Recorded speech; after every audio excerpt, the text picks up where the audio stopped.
warahmatullahi wabarakatuh. Perkenalkan, nama saya Erina Fikar dari program studi Sarjana Keperawatan tingkat 4 kelas A. Pada hari ini saya akan melakukan demonstrasi terkait psikoterapi yang dinamakan Quranic Biblioterapi. Nah, terapi ini bertujuan untuk mendukung proses berpikir agar pasien lebih terbebas dari perasaan negatif yang sedang dialaminya. Nah, ada beberapa tahap yang akan dilaksanakan. Yang pertama ada prainteraksi, yaitu validasi nama klien, kemudian tanggal lahir dan juga kelengkapan lainnya. Lalu ada tahap orientasi. Yang ketiga tahap kerja, kemudian ada terminasi. Nah, selanjutnya ada tahap orientasi. Kita langsung saja ke pasien. Assalamualaikum Ibu, selamat pagi. Waalaikumsalam, selamat pagi. Ibu, perkenalkan, saya perawat Erina Tika. Di sini bertugas dari pukul 7 hingga pukul 2 siang. Ya. Ibu boleh disebutkan namanya siapa? Wisa, Tanggal lahirnya? tanggal 1 bulan 1 tahun 1994. Ya, betul ya, dengan Ibu Wisa. Ibu, bagaimana kabar Ibu hari ini? Alhamdulillah ya, saya kabarnya baik. Tuh, karena kan kemarin Ibu sudah berbicara dengan saya bahwa Ibu itu sedang mengalami permasalahan dengan keluarga Ibu, Ya, dan betul. Ibu berada di posisi bahwa Ibu belum bisa memaafkan mereka. Nah, untuk sekarang seperti apa nih perasaan Ibu? Ya, saya masih seperti kemarin ya, saya masih belum bisa memaafkan keluarga-keluarga saya gitu yang selalu memfitnah saya, mengatakan yang tidak-tidak kepada orang lain gitu ya. Terus juga kan mereka tuh seperti yang membenci saya gitu ya. Jadi bagaimana mungkin saya bisa memaafkan mereka gitu ya, Sus ya. Orang mereka aja gitu berbicara yang tidak mengenai saya, terus juga memfitnah saya gitu ya kepada orang lain yang bukan keluarga gitu ya. Jadi saya itu sangat tidak bisa memaafkan, bukannya saya egois ya, tapi karena memaafkan itu memang sangat sulit ya, Sus ya. Baik Ibu, saya mengerti perasaan Ibu. Jadi Ibu sekarang masih berada di kondisi yang sama ya Bu ya, masih belum bisa memaafkan saudara Ibu. Nah, Ibu, hari ini saya ingin menginformasikan bahwa saya memiliki sebuah terapi yang dinamakan Quranic Biblioterapi. Nah, ini tuh merupakan terapi yang tujuannya untuk mendukung proses pikir yang baru bagi Ibu. Nah, agar Ibu nanti terbebas dari perasaan negatif yang sedang Ibu alami saat ini. Nah, untuk terapi ini tidak banyak yang harus dilakukan. Nanti Ibu cukup diminta untuk membaca sebuah kutipan dan juga surat dalam Al-Quran ya Ibu ya. Baik, apakah Ibu bersedia? Ya, saya bersedia, Sus. Baik, kalau begitu kita langsung saja mulai ya. Ya. Sebelum kita mulai, kita membacakan basmalah terlebih dahulu. Bismillahirrahmanirrahim. Nah Ibu, yang pertama kita mulai. Ini saya ada sebuah ayat ya, Al-Quran surat Al-A'raf ayat 199. Boleh Ibu dibacakan artinya? Jadilah pemaaf dan suruhlah orang mengerjakan yang makruh, serta jangan pedulikan orang-orang yang bodoh. Baik, nah dalam ayat ini apa yang Ibu pikirkan terkait hal tersebut? Kalau yang saya pikirkannya dari ayat Al-A'raf ini mungkin jadilah pemaaf dan tidak harus mempedulikan orang-orang yang bodoh, seperti itu. Ya, betul ya Bu. Jadi dalam ayat ini dijelaskan bahwa perintah untuk kita agar menjadi seorang yang pemaaf ya Bu ya. Nah, saya juga ini ada ayat satu lagi Bu, yaitu Quran surat Ali Imran ayat 134. Boleh dibacakan artinya? Boleh. Yaitu orang yang berinfak baik di waktu lapang maupun sempit, dan orang-orang yang menahan amarahnya dan memaafkan kesalahan orang lain, dan Allah mencintai orang yang bertaubat, berbuat kebaikan.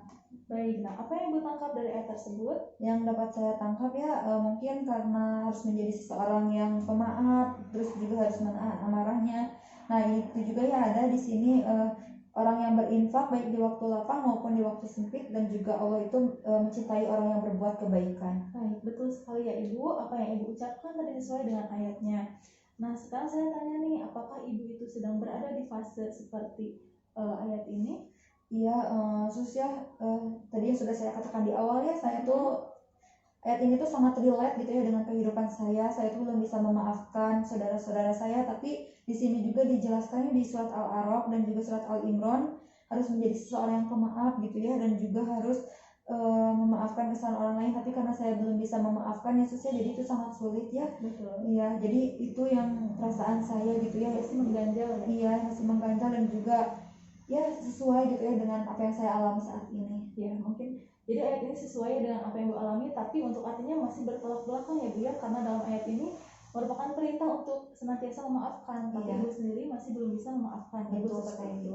Nah, bisa kita pahami bahwa dalam ayat ini merupakan perintah bahwa umatnya itu harus senantiasa memaafkan seberapapun besar kesalahan orang tersebut, kita sebagai umatnya tidak bisa membalaskan dendam ataupun selalu menyimpan perasaan kesal gitu kepada mereka, karena Allah juga di sini disebutkan bahwa Allah itu tidak mencintai orang yang tidak memaafkan samanya ya Bu ya. Nah ini juga saya ada kutipan Ibu dalam sebuah buku, Ibu boleh baca terlebih dahulu. Saya beri waktu sekitar 1 menit ya untuk membaca. Kemudian nanti Ibu bisa tandai mana kalimat ataupun paragraf yang sekiranya berkesan bagi Ibu. Baik.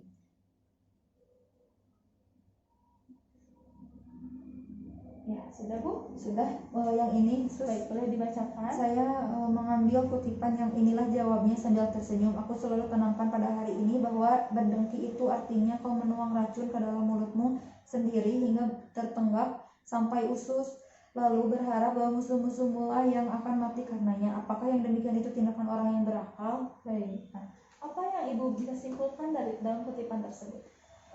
Ya mungkin yang dapat saya simpulkan ya dari kutipan ini tuh, jadi tidak boleh iri dengki gitu ya, karena kan iri dengki itu sama dengan saya tuh meminum racun orang-orang gitu ya. Apalagi kan di sini dikatakan racun mulutmu sendiri sehingga tertenggak sampai usus, berarti memang sangat dalam ya untuk iri dengki itu. Apalagi saya yang tidak bisa memaafkan gitu ya. Apalagi saya yang tidak bisa memaafkan, ini iri dengki pun sudah seperti menuang racun, apalagi memaafkan gitu ya sus ya. Iya, jadi yang dapat saya simpulkan dalam kutipan ini, mungkin saya tidak boleh beriri dengki, apalagi tidak bisa memaafkan gitu ya. Betul. Berarti ayat ini berarti kutipan ini menurut Ibu sesuai kembali dengan cerita Ibu atau seperti apa nih? Sangat sesuai ya. Sesuai ya.